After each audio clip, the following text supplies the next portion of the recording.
Hi and welcome back to our page. If you run a domiciliary care service in Hertfordshire or West Essex, this video could be worth thousands of pounds to your business. The NHS Hertfordshire and West Essex Integrated Care Board has just opened their 2025 domiciliary care tender.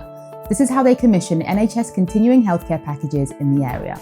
If you're not on this contract, you won't even be considered when CHC packages become available. It's as simple as that.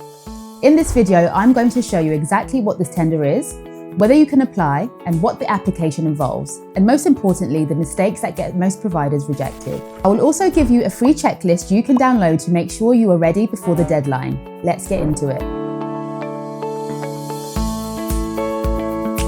So, what exactly is this tender?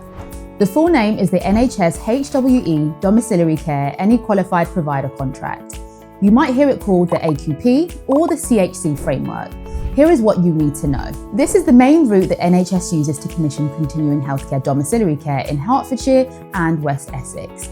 We're speaking about standard CHC packages, fast-track care and end-of-life care at home. The contract runs for 3 years starting April 2026, with an option to extend for another 2 years. So we are looking at 5 years of work. Now, there's no guarantee of work.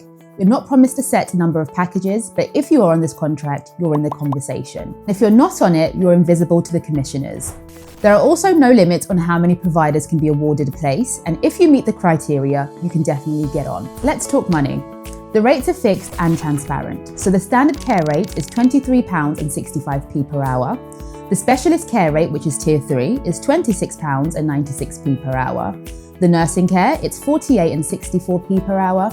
Living care is starting from £1,552 per week. These are set rates. You cannot negotiate them. They are competitive, however, and with CHC packages often running for extended periods, the revenue potential is significant. Let's discuss the key dates. Applications opened on the 17th of November of 2025. The clarification questions deadline is 5 p.m. on the 12th of December, and applications fully close at 5 p.m. on the 5th of January 2026. The evaluation period for this tender will be from the 6th of January to the 6th of March 2026. An intention to award will be announced on the 9th of March 2026, with the contract start date of the 1st of April 2026.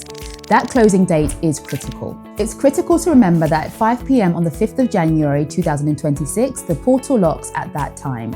There are no extensions, no exceptions. So with Christmas and New Year in the middle, you have very little working time.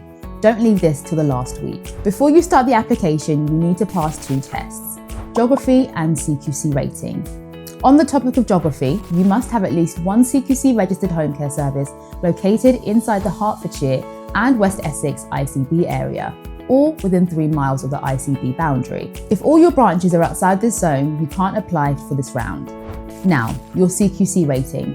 Your service must be rated outstanding, good, or requires improvement. If you're rated good or outstanding, you can proceed with no extra steps.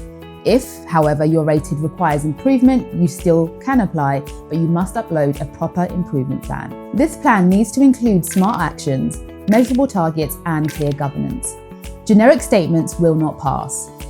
If you are rated inadequate or have no rating yet, you cannot apply for this tender.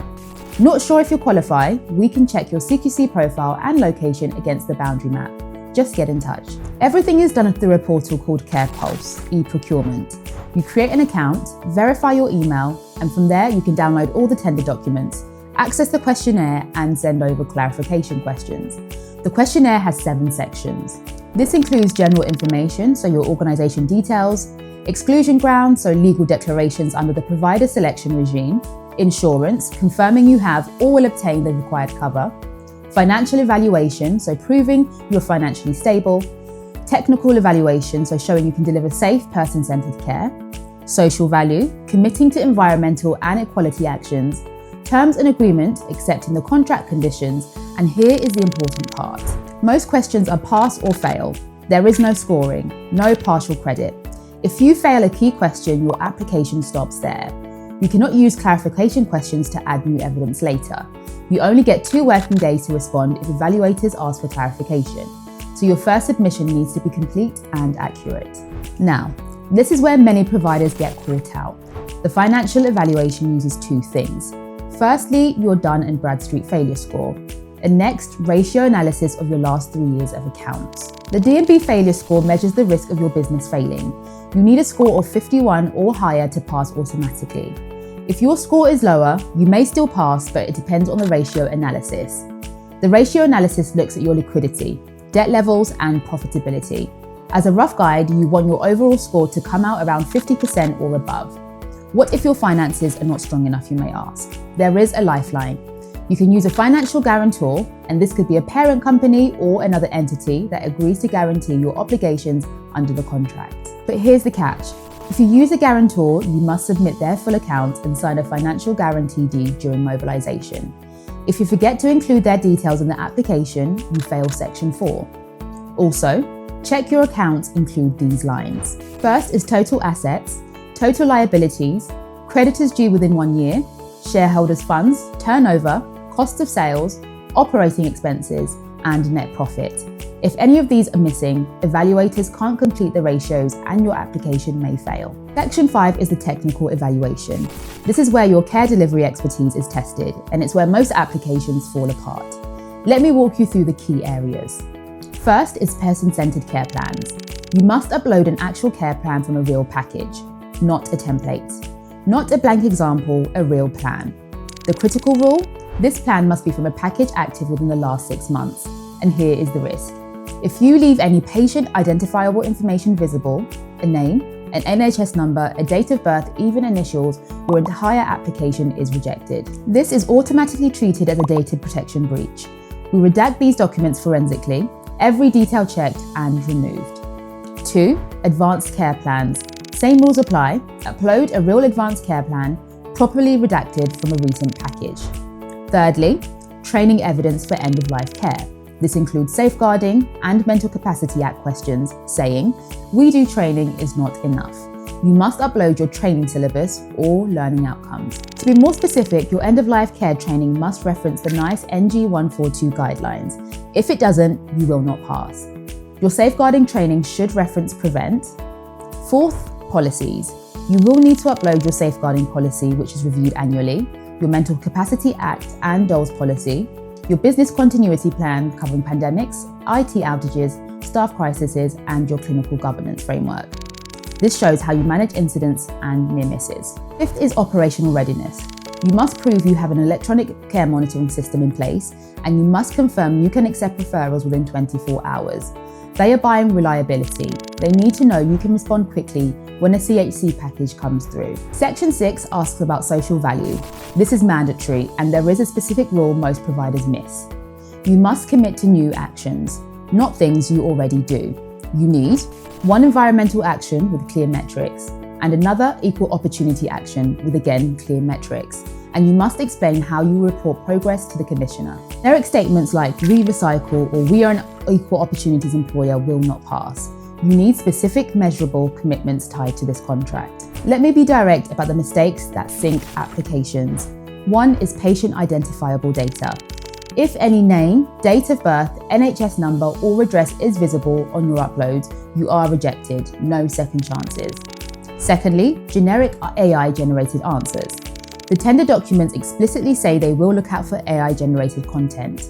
AI is allowed, but generic, copy-paste answers that do not reflect your actual service will be flagged. You need human expertise tailoring every response to your organisation. Thirdly, incomplete answers if the evaluation criteria asks for 5 things and you only cover 4. You fail that question. Read every question carefully. 4 is missing financial information. If your accounts are missing key lines, the evaluators cannot complete their analysis. Check your accounts before you upload them. 5th is poor clarification responses. You only get 2 working days to respond to clarification questions. If you ignore them or give weak answers, it can sink your entire bid. 6 is missing the deadline, 5 p.m. on the 5th of January 2026. The portal closes and there is no few minutes late. If you're not submitted by that time, then you're out. This tender is complex. Financial ratio analysis, clinical governance uploads, and forensic redaction of patient files. It's a lot to get right. However, here at CareSync Experts, we don't just write tenders, we manage the risk. Here is what we offer for this specific tender. Free eligibility check. We can review your CQC profile, location, and finances against the tender criteria. CQC improvement plans. If your rated requires improvement, we help you build a plan that actually meets evaluator expectations. Next is financial packaging. We work with your accountant to present your accounts correctly and advise on whether a guarantor makes sense. We also help with technical response writing. We draft every answer aligned word for word with the evaluation criteria, using your evidence, your policies, and your examples. We also cover document redaction. We check every upload for patient identifiable data and AI and compliance review, so we ensure your submission does not trigger plagiarism or AI detected flags. We also offer clarification support. We help you respond accurately and on time during the evaluation period. You focus on delivering safe care, and we make sure that comes across on paper. Thank you for watching. If this was helpful, please like the video, subscribe to the channel, and share it with other care providers who might need it. Good luck with your tender submissions.